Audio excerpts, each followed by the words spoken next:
दोस्तों, अगर आप यूपीएससी सिविल सर्विस जैसे कठिन एग्जाम की तैयारी कर रहे हो तो ये वीडियो आपके लिए बहुत ही ज्यादा इंपॉर्टेंट है। बहुत सारे यूपीएससी कैंडिडेट जो है यूपीएससी का तैयारी करते हैं, मगर उसका यूपीएससी स्टडी में जो है डिमोटिवेट हो जाते हैं, पढ़ाई में कभी कभी मन नहीं लगता है। तब आप एक बात जरूर सोचना, और आज जो मैं आपको ये बात बताने जा रहा हूं, ये जो है टॉपर्स द्वारा और एक यूपीएससी तैयारी कर रहे कैंडिडेट के लिए, मतलब कि यूपीएससी की तैयारी कर रहे कैंडिडेट के लिए बहुत ही ज्यादा इंपॉर्टेंट है। अगर आप यूपीएससी की तैयारी करते हैं तो आपके लिए जो सबसे इंपॉर्टेंट रोल जो होता है वो होता है आपका मोटिवेट। अगर कोई भी टॉपर्स या कोई भी विद्वान यदि यूपीएससी की तैयारी करने के लिए कह रहा है तो सबसे पहले वो रिकमेंड करेगा कि आपको जो है इस एग्जाम में सबसे पहले क्या रहना रहेगा, मोटिवेट रहना होगा। क्योंकि अगर आप इस कठिन एग्जाम की तैयारी कर रहे हैं तो आपको एक दो बुक से काम नहीं चलेगा।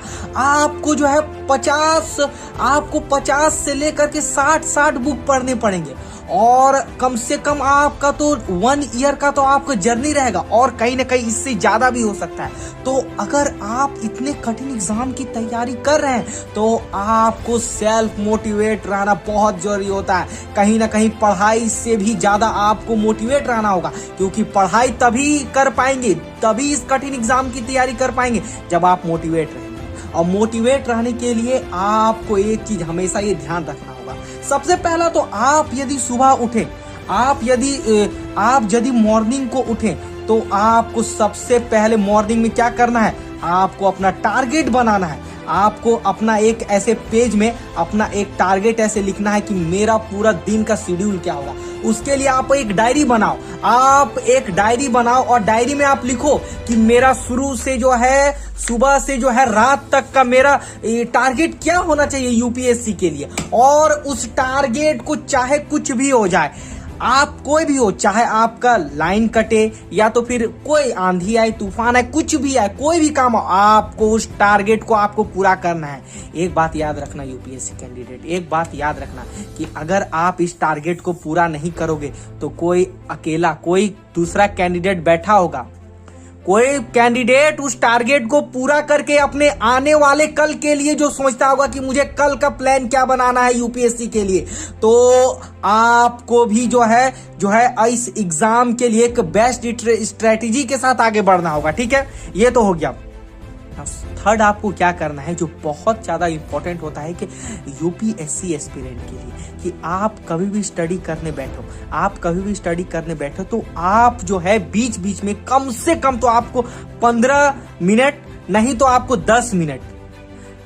10 मिनट से 15 मिनट का ब्रेक लेना ही है। आप 1 घंटे स्टडी करो, उसके बाद कुछ ब्रेक लो, तब आपको जो है एक फ्री माइंड के साथ स्टडी कर पाओगे। और जो सबसे इंपॉर्टेंट होता है, देखिए बहुत सारे यूपीएससी कैंडिडेट तैयारी तो करते हैं मगर उनको जो है कुछ समझ नहीं आता है कि हम क्या पढ़े कि हमारा जो स्टडी अच्छा हो, क्योंकि वो पढ़ते पढ़ते भटक जाते हैं, समझ नहीं आता है कि क्या पढ़े। तो इसके लिए सबसे अच्छा होगा कि आप जो है सिलेबस का अपना जेरोक्स करा के अपने पास ऐसे रख लो, ताकि आप भटको नहीं। आप हिस्ट्री पढ़ो तो आप देख लो कि मुझे हिस्ट्री में क्या क्या पढ़ना है। जैसे यहाँ पर देख लो, हिस्ट्री का जैसे दिया हुआ है, यहाँ आपको जैसे हिस्ट्री पढ़ना है तो इतिहास का देख लो, ये पूरा ये जो है सिलेबस है, तो सिलेबस के अकॉर्डिंग अपने आप को ढाल लो। और ये कोशिश करो कि मेरा एक दिन का टारगेट चाहे जो हो जाए, जो मैंने टारगेट बनाया है यूपीएससी सिविल सर्विस के लिए, उसे मुझे जो है कंप्लीट करना है, कोई भी हाल में कंप्लीट करना है तो करना है। आईएएस बनना है कि नहीं, आईएएस बनना है तो आपको इतना मेहनत तो करना होगा, क्योंकि कोई दूसरा कैंडिडेट घर में बैठ के या कहीं बैठ के अपने घर में मेहनत कर रहा है और इसी कैंडिडेट से आपका फाइट होगा। तो आपको भी सतर्क होके पूरे निष्ठा और ध्यान, जब आपने ठाना है कि मुझे यूपीएससी सिविल सर्विस करना है तो करना है। झूठ मूठ का स्टडी करके कोई फायदा नहीं है।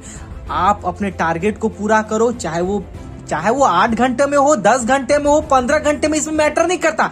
आपका बस टारगेट पूरा होना चाहिए। यही आपको गोल अचीव जो है अपने मन में रखना होगा, क्योंकि ये पूरा टारगेट जब तक आपका कंप्लीट नहीं होगा तब तक आप कैसे इतने कठिन प्री, मेंस और आप इंटरव्यू को क्वालिफाई कर पाएंगे।